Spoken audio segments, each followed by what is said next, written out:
সন্দের বাইরে না, আমার ওয়াইফও সন্দের বাইরে না। দর্শক, এবার ময়নার মারা যাওয়ার পেছনে চাচা ও তার মায়ের জড়িত থাকার প্রমাণ পাওয়া যায়। আসসালামু আলাইকুম দর্শক, সবাই কেমন আছেন?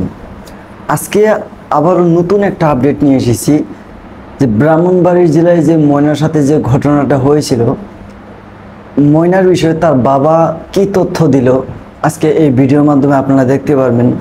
বিস্তারিত এই ভিডিওর মাধ্যমে থাকবে। আমরা ভিডিওটি আগে দেখব, তারপর আপনাদের মতামত অবশ্যই কমেন্টে জানাবেন। তো চলুন আমরা ভিডিওটি আগে দেখে আসি। ভাইও সন্দের বাইরে না, সন্দের বাইরে না, আমার ওয়াইফও সন্দের বাইরে না।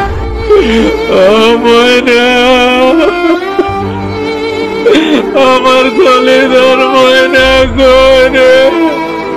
দর্শক, এবার ময়নার মারা যাওয়ার পেছনে চাচা ও তার মায়ের জড়িত থাকার প্রমাণ পাওয়া যায়। সেনাবাহিনীর হাতে আটক হলো ময়নার মা ও চাচা। মুক্তি পাচ্ছে মসজিদে মুয়াজ্জিন ও ইমাম। দর্শক, ভিডিওটি শুরু করার পূর্বে আপনাদের কাছে আবেদন, এই ভিডিওতে একটি লাইক দিয়ে চ্যানেলটি সাবস্ক্রাইব করে রাখুন, যাতে ময়না হত্যার যে কোনো আপডেট সবার আগে জানতে পারেন। দর্শক, ব্রাহ্মণবাড়িয়ার শাহবাজপুরে 9 বছরের শিশু ময়নার হত্যাকাণ্ডে ফাঁস হলো ভয়ঙ্কর সত্য।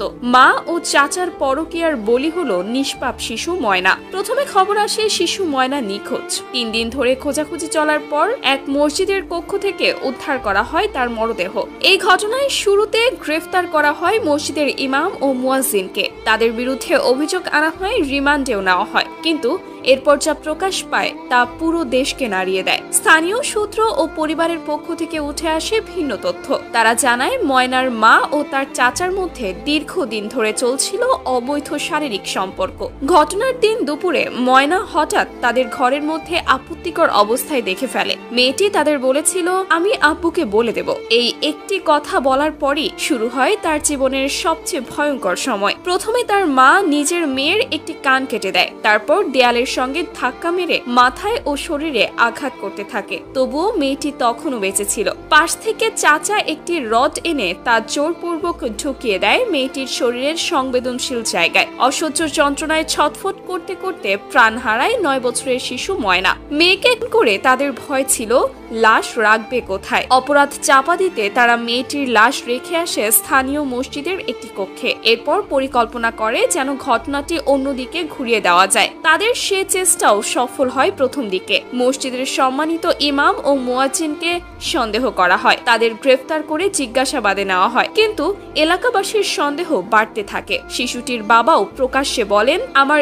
স্ত্রী ও ভাইয়ের মধ্যে সম্পর্ক ছিল। আমার মেয়ে তাদের কাজ দেখে ফেলেছিল। ওদের হাতেই আমার মেয়ের মৃত্যু হয়েছে।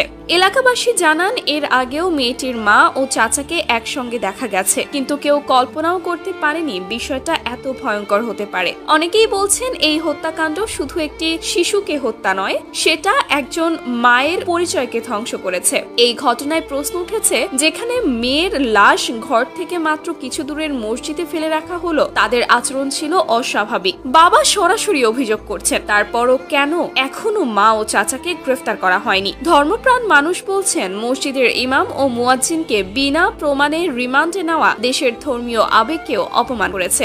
মানবাধিকার সংগঠনগুলো বলছে, এই ঘটনাটি বাংলাদেশের শিশু নিরাপত্তা, নারীর চরিত্র, বিচার ব্যবস্থা সবকিছুর ওপর এক বড় প্রশ্ন তুলে দিয়েছে। সত্য উদ্ঘাটন না হলে আরেকটি শিশু এভাবেই হারিয়ে যাবে। এই ঘটনার দৃষ্টান্তমূলক বিচার এখন সময়ের দাবি। একটি শিশু শুধু নিজের মাকে অপরাধ করতে দেখেছিল বলে আজ পৃথিবী থেকে মুছে গেল। এটা কোনো সাধারণ ঘটনা নয়, এটা সমাজের সর্বনাশ।